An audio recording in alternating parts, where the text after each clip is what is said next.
दोस्तों, आजकल internet technology की वजह से हमारी जिंदगी में डिस्ट्रैक्शंस बहुत ज्यादा बढ़ गई है। आप दिन में बार बार फोन चेक करके सोशल मीडिया के मैसेजेस पढ़ते होंगे। इससे हमारे दिमाग में फालतू जानकारी आती रहती है। ब्रेन को यह सब कचरा जानकारी भी प्रोसेस करनी पड़ती है। इस वजह से ब्रेन जरूरी चीजों पर फोकस ही नहीं कर पाता। लेकिन आज की इस वीडियो के एंड तक आप फोकस ही नहीं, हाइपर फोकस डेवलप करना सीख जाओगे। इसलिए वीडियो को एंड तक जरूर देखना। वीडियो शुरू करने से पहले एक छोटी सी रिक्वेस्ट है। अगर आप चैनल पर पहली बार आए हैं या आपने अभी तक चैनल को सब्सक्राइब नहीं किया है तो अभी सब्सक्राइब बटन पर क्लिक कर लें। आपको ऐसे ही वैल्यूएबल वीडियोस यहाँ पे डेली देखने को मिलती रहेंगी। तो इस बुक का पहला चैप्टर है switch off auto pilot mode. हम बहुत से काम बिना सोचे ही करते हैं। हमें उनकी आदत लग गई होती है। इसे ही ऑटो पायलट कहते हैं। और आराम करने बैठेंगे तो अपने आप ही टीवी चला देंगे। हम कभी भी काम को डिवाइड नहीं करते। हम यह भी नहीं सोचते कि किस काम के लिए हमें ज्यादा अटेंशन या फोकस देने की जरूरत है और किसको नहीं। इस कारण हम लाइफ में बड़े बड़े बदलाव नहीं ला पाते और लाइफ बस एक रूटीन पर चलती रहती है। इसलिए ऑथर कहते हैं कि हमें इस ऑटो पायलट मोड को बंद करना पड़ेगा और इसके लिए आप अपने सारे कामों को 4 कैटेगरी में बांट सकते हैं, जिसमें से पहली कैटेगरी है नेसेसरी वर्क। ये वो काम होते हैं जो आपको करने ही है, जैसे मीटिंग में जाना, फाइल वर्क कंप्लीट करना इत्यादि। दूसरी कैटेगरी है अननेसेसरी वर्क। ये वो काम होते हैं जो आप करते तो है लेकिन उतने जरूरी नहीं होते, जैसे फाइल को अरेंज करना, एक ही चीज को ज्यादा डेकोरेट करते रहना। तीसरी कैटेगरी है डिस्ट्रैक्टिंग वर्क। ये वो काम है जो आपको अट्रैक्ट तो करते हैं लेकिन जरूरी नहीं होते, जैसे कि सोशल मीडिया, इंस्टाग्राम इत्यादि। फोर्थ कैटेगरी है पर्पसफुल वर्क। ऐसे काम जिनमें आपको अपनी क्रिएटिविटी दिखाने का मौका मिलता है और जिन्हें करके आपको खुशी मिलती हो, जैसे कोई ब्लॉग पोस्ट लिखना, graphics designing, freelancing, novel writing इत्यादि। इस सब कामों में से आपको सबसे ज्यादा फोकस पर्पसफुल वर्क में लगाना चाहिए। इनके लिए आपको टाइम के वो घंटे देने चाहिए जब आपकी एनर्जी मैक्सिमम रहती हो। बाकी के काम आप उस समय कर सकते हैं जब आपकी एनर्जी कम होती है। Chapter number 2, enhance your attention. हर आदमी की चीजों के प्रति अटेंशन अलग होती है। कुछ चीजों पर हम ज्यादा ध्यान देते हैं और दूसरी पर नहीं। आप अपनी अटेंशन उन चीजों को ज्यादा दें जो बेहद जरूरी हो। अटेंशन बढ़ाने के लिए ये तरीके इस्तेमाल करें। बोरिंग टॉपिक को इंटरेस्टिंग बनाने की कोशिश करें। आप खुद से क्रिएटिव क्वेश्चन पूछते रहें। दूसरा, यह अज्यूम करें कि आप स्पीकर हैं और आप उस कंसेप्ट या काम को खड़े होकर दूसरों को कैसे समझाएंगे। इससे आपका दिमाग एक्टिवेट हो जाएगा और किसी काम में ज्यादा ध्यान देने लगेगा। ऐसे ही किसी लेक्चर के दौरान भी कर सकते हैं। Chapter number 3, stages of hyper focus. किसी भी काम के दौरान हाइपर फोकस बढ़ाने की ये 4 स्टेजेस होती है।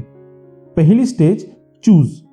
सबसे पहले उस ऑब्जेक्ट को चूज करें जिस पर आपको हाइपर फोकस बढ़ाना है। Step number 2, eliminate. इसके बाद सारी डिस्ट्रैक्शंस को हटा दें। Step number 3, focus. अब सारा ध्यान उस ऑब्जेक्ट पर देना शुरू कर दे।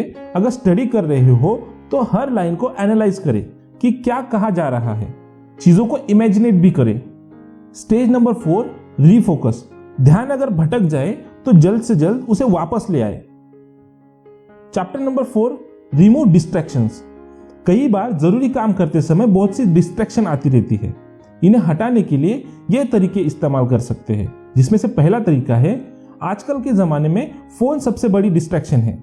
यह 24 घंटे आपके साथ रहता है और कभी भी किसी की कॉल आ जाती है तो इससे आपका फोकस भटक जाता है। इसीलिए आप काम करते समय फोन को दूसरे कमरे में रखें या साइलेंट मोड पर कर दें।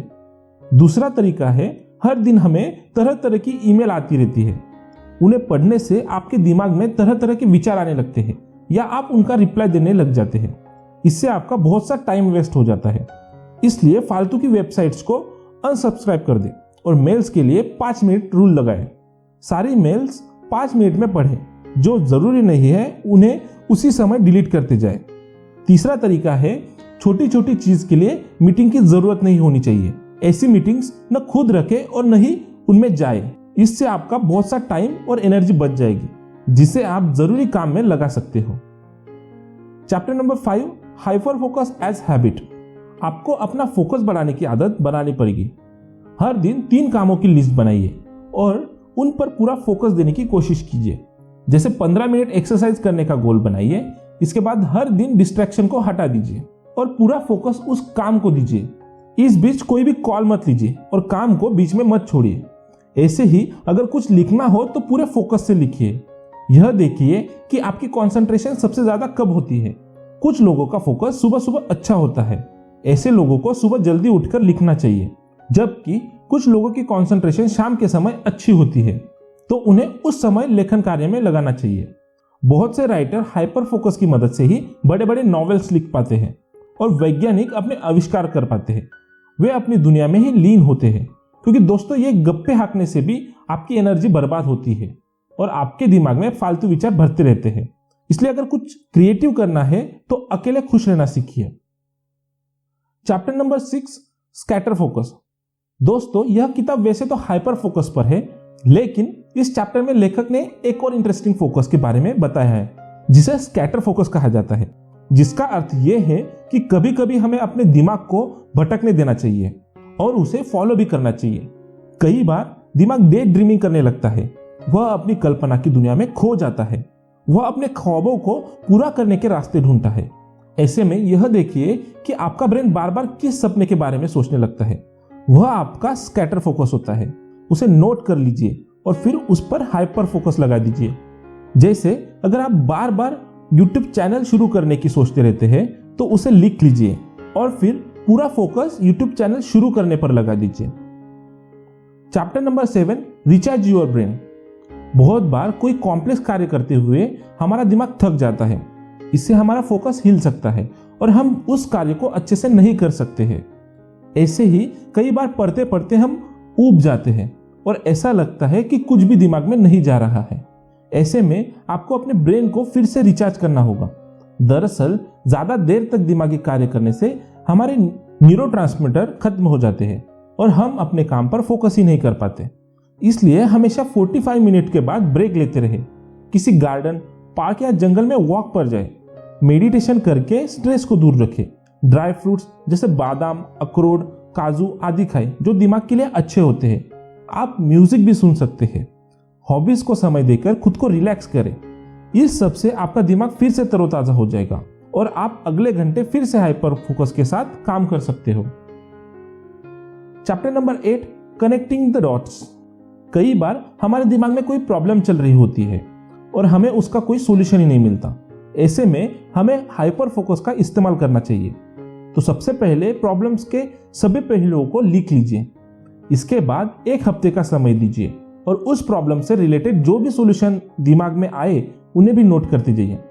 इसके बाद नई एनवायरनमेंट में जाए, नए लोगों से मिले या यूट्यूब से प्रॉब्लम से रिलेटेड नया ज्ञान हासिल कीजिए और अंत में सारे डॉट्स को कनेक्ट कर दीजिए। जैसे अगर किसी को बॉलीवुड एक्टर बनना है तो वह सोच सकता है कि ऑडिशन देगा, लेकिन फोकस बनाकर सोचे तो यह भी हो सकता है कि पहले किसी भी डिपार्टमेंट में छोटा सा काम कर ले, उसके बाद कोई नेटवर्क बनाए और बाद में अपने लिए रोल हासिल करे। तो इस तरह हाइपर फोकस आपको क्रिएटिव भी बना सकता है, जिससे आप अपनी लाइफ की हर प्रॉब्लम को सॉल्व कर सकते हैं। Chapter number 9, collecting the dots. कई बार हमें प्रॉब्लम्स के डॉट जोड़ने ही नहीं होते, बल्कि नए डॉट्स ढूंढने भी चाहिए।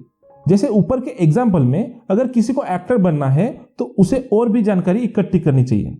जैसे बॉलीवुड में ऑडिशन कहाँ होते हैं, फिल्म इंडस्ट्री के लोग कौन से रेस्टोरेंट या बार में जाते हैं या कौन से जिम में एक्सरसाइज करते हैं, उनके मेड आदि कहाँ रहते हैं और उनसे दोस्ती कैसे की जा सकती है, किसी एक्टिंग स्कूल के जरिए कैसे कॉन्टैक्ट्स बनाए जा सकते हैं।